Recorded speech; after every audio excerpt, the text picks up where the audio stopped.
The crystal vase exploded against the wall glass, raining on my daughter Sophia as she showed her grandmother a school drawing. My mother didn't flinch. Clean it up. Take that child somewhere else. She's giving me a headache. This was my parents' anniversary dinner. I'd brought a handmade photo album I'd spent weeks creating. My father dropped it in the trash. This is your gift. We raised you better, my mother added, though clearly not well enough, Sophia cried. I tried to leave, but my father blocked the door. Apologize for embarrassing us first, I did, voice shaking, daughter trembling. As we left, my brother whispered loud enough to hear, always been the family disappointment.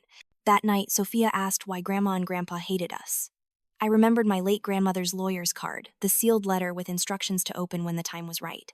The letter revealed everything. My grandmother had secretly left her estate to me, not my parents.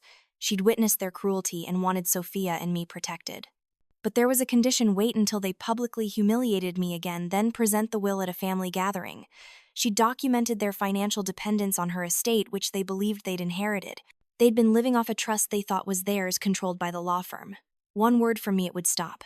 3 months later, my parents threw a charity gala for my father's Philanthropist of the Year award. They invited me with instructions to stay in the background.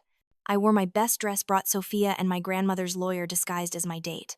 During my father's speech about family values, I walked onto the stage. What are you doing? He hissed.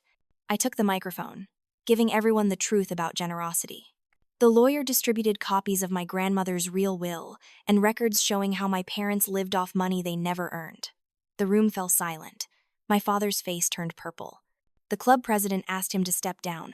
The award was rescinded. News cameras I'd tipped off captured everything. Within hours, they were the county scandal. But I didn't take all the money. I set up a charitable foundation in my grandmother's name for families escaping abuse. Took enough for Sophia's future, invested the rest. My parents got what they'd given me, nothing but a lesson.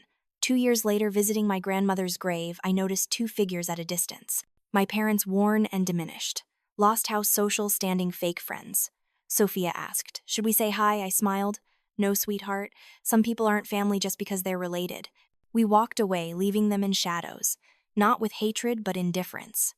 Sometimes the best revenge isn't destruction. It's building a life so beautiful that those who tried to break you become irrelevant.